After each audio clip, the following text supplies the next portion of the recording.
Doctor Mohammad Yunus sir জায়গা মতো মারছে ভাই। তাই তো বলি যে ইন্ডিয়া কেন এরকম পাগলের মতো হয়ে গেল। কারণ আপনারা সবাই জানেন যে চিন্ময় কৃষ্ণ দাস তথাকথিত প্রভু যখন গ্রেপ্তার হয়, তার আগে রংপুরে একটা সমাবেশ করছিল।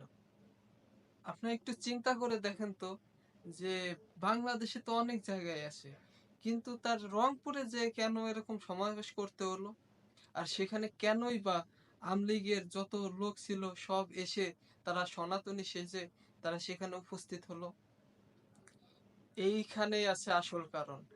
কারণ হচ্ছে যে ডক্টর মোহাম্মদ ইউনূস স্যার ওই লালমনির হাটে হাটে একটা বিমান ঘাঁটি ছিল, ওইটা তিনি আবার চালু করতে চাচ্ছেন।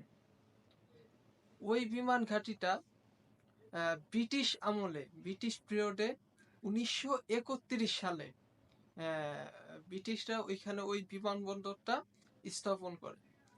কিন্তু ভারত সবসময় ওই বিমান ঘাঁটিটি তারা বন্ধ করে রেখে দিয়েছে বাংলাদেশকে চাপ দিয়ে, এবং বাংলাদেশকে কখনো ওই বিমান ঘাঁটিটি তারা করতে কখনো দেয়নি।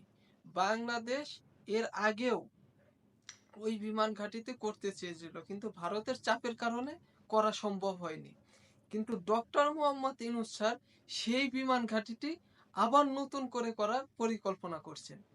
এটাই জানতে পেরে এটাই জানতে পেরে ভারত ওইখানে তারা কি করে, ওই চিন্ময় কৃষ্ণ দাস ব্রহ্মচারীকে দিয়ে ওইখানে তারা সমাবেশ করায়, এবং নাম দেয় কি সমাবেশের, যে সনাতনী সমাবেশ।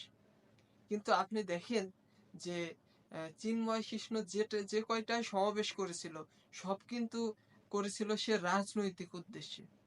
তার কিন্তু কখনো ওই যেটা বলছিল সে, যে সংখ্যালঘু সংখ্যালঘু ছিল একটা কার্ডরে ভাই।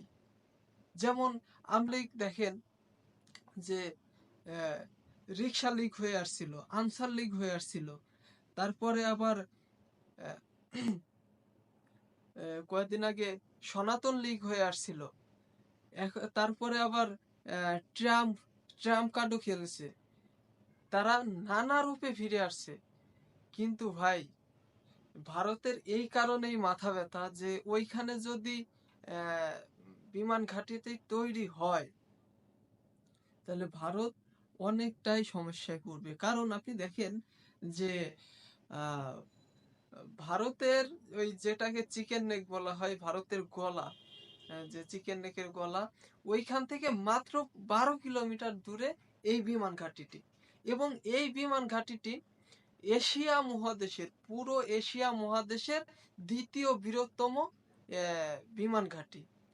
তো চিন্তা করতে পারেন যেটা যদি চালু হয় ভারতের জন্য কতটা মারাত্মক হবে। তারপরে আপনি দেখেন যে ডক্টর মোহাম্মদ ইউনূস স্যার, ওনা যখন বিশ্বের কোনো নেতা কোনো প্রবলেমে পড়ে তখন ডক্টর মোহাম্মদ ইউনূসকে তারা পরামর্শ চায় যে কিভাবে এর উদ্ধার পেতে পারি। সে কিন্তু শুধু বাংলাদেশের খেলোয়াড় না, সে গ্লোবাল খেলোয়াড়। সুতরাং যারাই এই ষড়যন্ত্র করছেন, বি কেয়ারফুল। আল্লাহ হাফেজ। ইনকিলাব জিন্দাবাদ।